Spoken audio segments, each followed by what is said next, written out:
Idol Rafi, sana po matulungan ninyo ako makauwi ng Pinas. Kasi sobrang sakit po ng dibdib ko. Kasi ang sabi po sa akin sa ultrasound, may bukol daw po sa loob, may nangunguong dugo. Dahil sa impact ng pagkaka-aksidente po sa hagdan. Hanggang ngayon po, magpa 4 weeks na po yung sa dibdib ko. Hindi po ako inaasikaso ng amo ko, hindi po ako binila ng gamot. Sinabi ko po na hindi ako makamagtrabaho. Ang ginawa po nila, nilakpa po nila yung main door nila sa baba para hindi ako makapasok, makakuha ng pagkain ko. Hanggang ngayon po wala akong maayos na kain. Sa lababo lang po ako na siya kumukuha ng tubig na inumin ko para po may laman yung sikmura ko. Sana po matulungan niyo ako.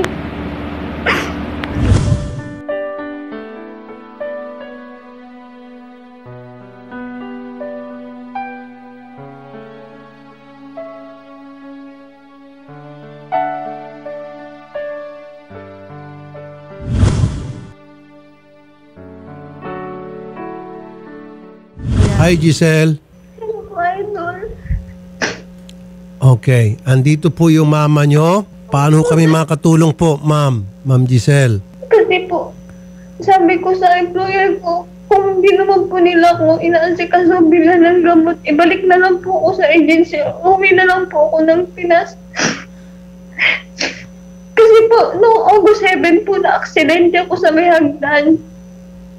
Tapos, 2 weeks po, sinabi ko na sa amo ko kasi hindi ko na po talaga kaya magtrabaho. August 21 po sinabi ko na hindi ko na po kaya kasi may bukol po ako sa may dibdib ko, saka namumula na po siya kaya hindi ko na po kaya magtrabaho. Tapos nung sabi niya bukas, kami ganun lang po siya, yung amo kong babae. Tapos August 25, hindi ko na po talaga kaya magtrabaho. Minessage ko siya, sabi ko, madam, hindi ko na po talaga kaya magtrabaho. Ginawa nila. Friday po yun. Friday, Saturday, Sunday. Hindi po nila ako pinakain. Nilak po nila yung main door nila sa baba para hindi ako makapasok. Okay. Tapos tumawag po ako sa agency. Nag-message po ako dun sa Pilipinas. August 25, sinabi ko po yung nararamdaman ko. Sinabi, ni-report na daw po dito sa agency. Sa may Platinum Eastern. Tapos, yun lang po yung sinabi nila. Nakarating na po dito sa Platinum Eastern. May isang staff po dyan, dinabugdabugan pa ako, sinigaw-sigawan pa ako para sumama ko dito sa amo ko. Sino pong nanigaw-nigaw sa inyo po, ma'am? Yung staff po, Miss Fatima. Fatima?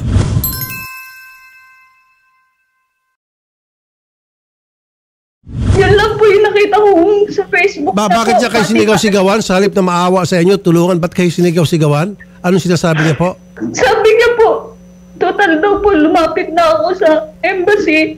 Wala na daw po siyang pakalam sa kaso ko.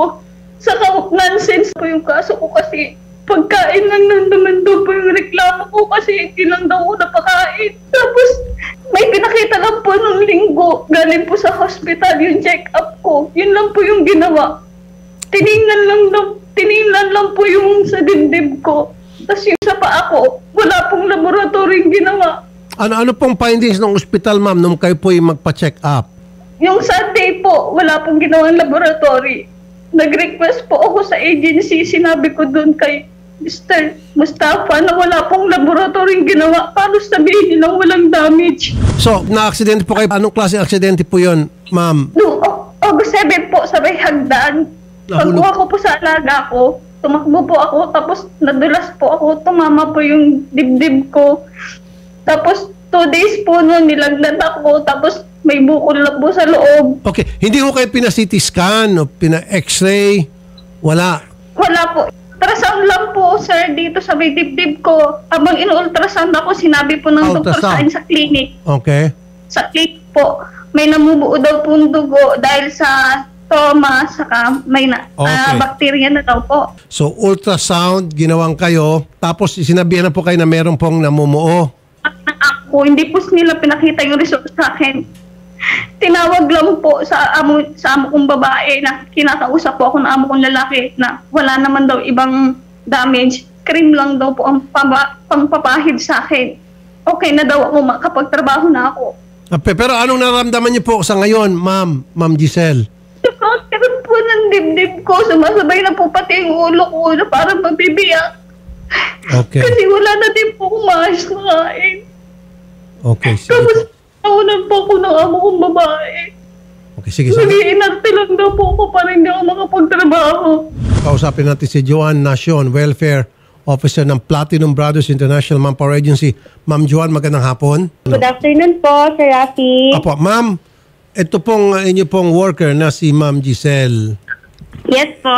Paki-pull out na po. Nais na niya pong kumalas sa kanyang amo dahil po dun sa aksidente at kanyang naramdaman at siya po'y pinagmamalupitan, di na po pinapakain na maayos. Pwede ho ba ma'am, pull out na? Actually sir, naantay din po natin yung kanyang appointment po sa kanyang medical po, Kasi siya po ay nakatakdang i-appoint, inaantay pa po natin yung schedule po ng kanyang specialist doctor po, sir. Kasi nung chinek up po siya, dinala po siya sa hospital, yung general doctor po, ang kanyang findings po ay yung hyperpigmentation bilateral something po for orthopedic constellation po. So, ang sabi po sa amin, nirequestan daw po yan ng another appointment po para sa isang espesyalista kasi po regarding nga po sa breast yung kanyang case at saka dun sa feet.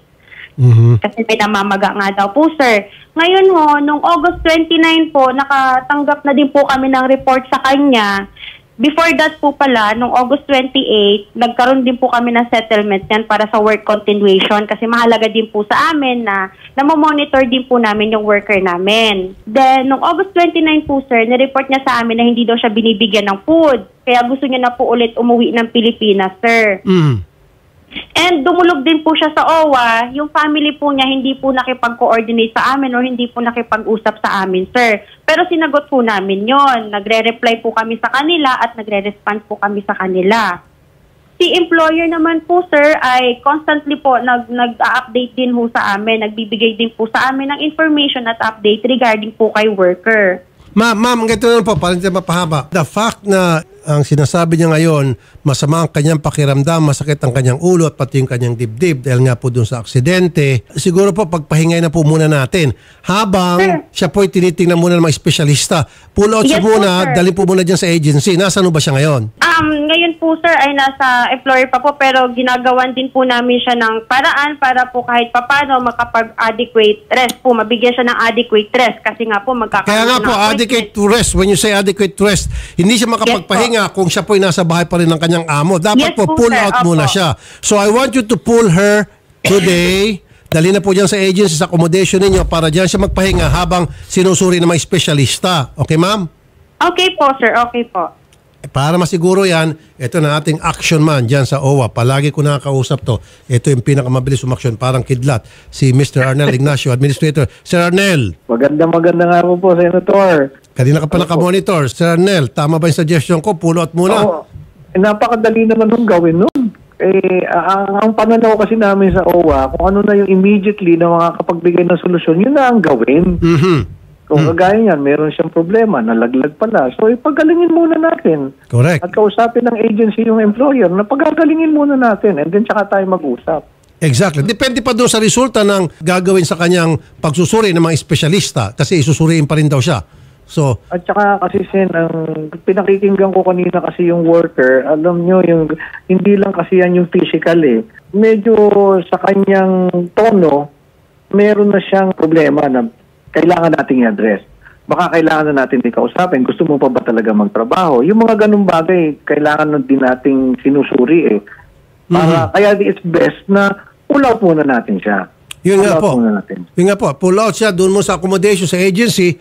And then after that, kung talagang gusto na umuwi nitong ating worker, tulungan na po ng OWA para mapauwi na, di ba, sir? Arnel? Opo. Yung nakaraan yung nasa amin na, tumuwi na rin. Okay, yung nakaraan nating case. Great. Ma'am Giselle, so uwi na lang tayo. Okay na sa'yo? Pauwi ka na namin? Okay. Sir Arnel, nako, tama kayo. Very emotional to si Ma'am Giselle. Pauwi na lang natin. Kasi pag ganyan na ang kanyang state of mind, mahihirapan na ho yan magtrabaho.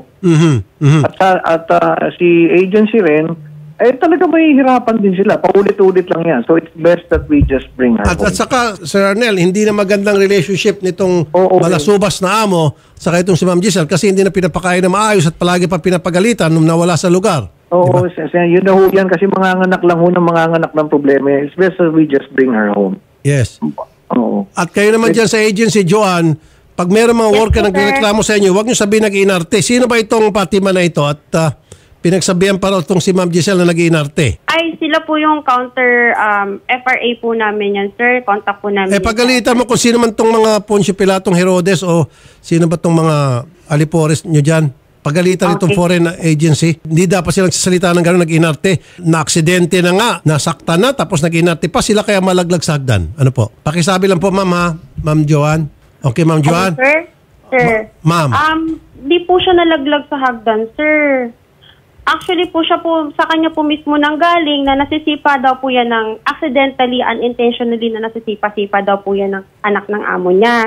Na-hit daw po yan sa edge ng hagdanan po, sir. Kaya po, yun ang nireport niya. Okay. Sige, ganun pa rin. Aksidente pa rin, ma'am. Na-aksidente pa rin siya. Sir. Pareho pa rin po yun. Okay. Aksidente pa rin po yun. Yung sa aksidente na pagsipa-sipa.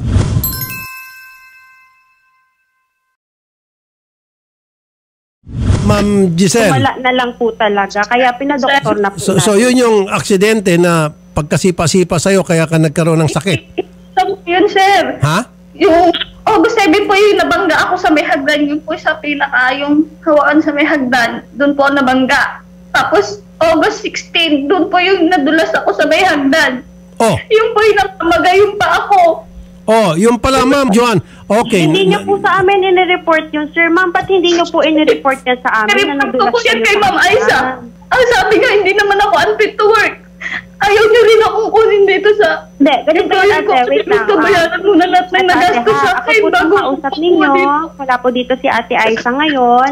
Ma'am, ba't hindi niyo po na-report sa amin na nahulog po kayo sa hagdan na may ganyan po palang nangyari sa inyo? Na-report ko na Knowing po na yun meron dito. tayong communication, knowing na Wala nakakapag-usap naman tayo. Wala akong laban kasi yung amo ko may mga kilala lawyer, police. Kasi inaasikaso naman po namin yung concern ninyo regarding po dyan, hindi po kami nagpabaya sa inyo. Nung March 11 nga po, verbal abuse. Gusto nyo pong magpalipat, ginawan po natin agad ng action. Ngayon ito na may problema ka, kung talagang kailangan mo ng tulong, nandito naman kami sa iyo. Okay, Ba't sige. hindi nyo po nasabi Ma'am sa Joanne, amin? ganito lang po. Huwag niyo na pong sisihin, ma'am. Lalo madadagdag ang sama ng loob nitong biktima, si Ma'am Giselle. Huwag niyo na pong sisihin. Ganito na lang po. Ipupull out na lang po siya. Pauwi na ng OWA. Okay, ma'am? Oo, pauwi na lang natin. Yun na lang. So, Ma'am Joanne, sa tulong ng OWA, siyempre, kayo rin po magkikisama rito. Mapapauwi na Okay, po sir. si Ma'am Giselle. Ma'am Giselle, pauwi na lang namin kayo, okay? Thank you po, Senator. Thank Opo. you po. Opo, Gusto ko ma'am. na rin po kasi sobrang nagumigurot na po yung dibdib Sige. ko. Wala po ako iniinom na gamot hanggang ngayon. Ma'am, andito po yung mother nyo. Ma'am Cecil, kausapin niyo na po si Giselle. Ito ni ako. Ma! Salamat, ma. Kahit wala ka pagtulog, wala kang kain. Hindi po ako pinabayaan, ma. Nahihirapan na ako dito sa kaisip sa'yo. Basta, sabi ko sa'yo, dasal lang.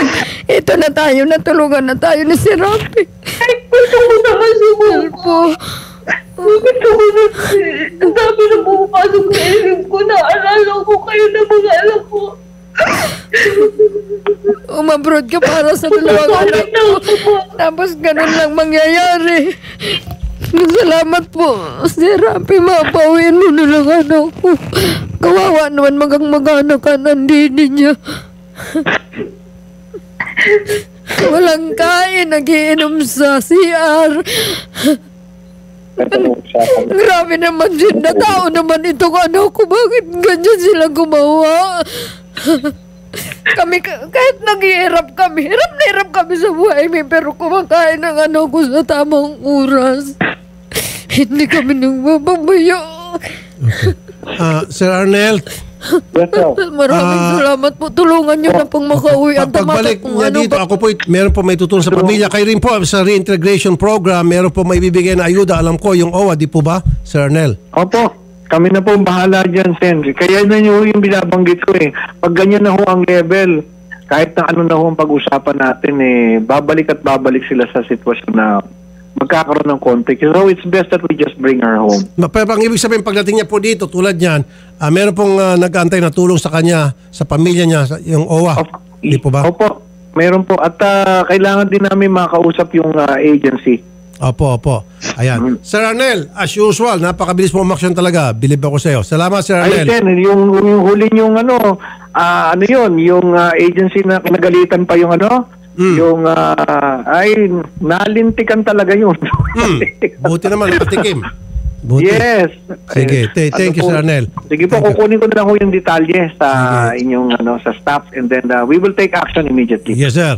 Ma'am John, salamat na lamang. Thank you din po, sir. Sige. Okay, Ma'am Giselle, pagbalik mo rin sa Pilipinas, meron ako ibibigay na tulong sa'yo para hindi ka na bumalik pa dyan. Pati yung OWA, of course yung OWA may ibibigay na tulong sa'yo. Pero ako personal may ibibigay para hindi mo na kailang bumalik pa dyan, okay? Thank you po. Maraming salamat po, Idol. Opo, ma'am. At saka yung pagpapagamot mo, ma'am, sagot yan ng OWA. Okay, ma'am? Thank you po. Sige, Nay. May tutulong po ako sa inyo. At Salamat po marami. siguro po in 1 week, nandito na po yan. Opo, Anak ko, salamat ha? po. Salamat. Yes, ma'am. Idol. Gusto ko pong madali na kasi kumikirot na daw na gusto po ang didi niya. Idol. Ito nga masakit eh. Itong Itong didi. agency eh, sa halip na nanisi pa. Tapos, sa halip na kawaan. Sige po, ma'am. Okay na po yan, ma'am, ha? Salamat po, Idol. Sige, punta mo na kayo Maraming doon kay salamat po. Para planuin natin yung bibigyan namin tulong Okay, pagbalik ng anak niyo. Ma'am Giselle, sige, magpalakas po kayo dyan. Siguro next week, andito na po kayo. Kita-kita tayo, ma'am. Okay? Okay, Idol. Salamat po. Yes, ma'am.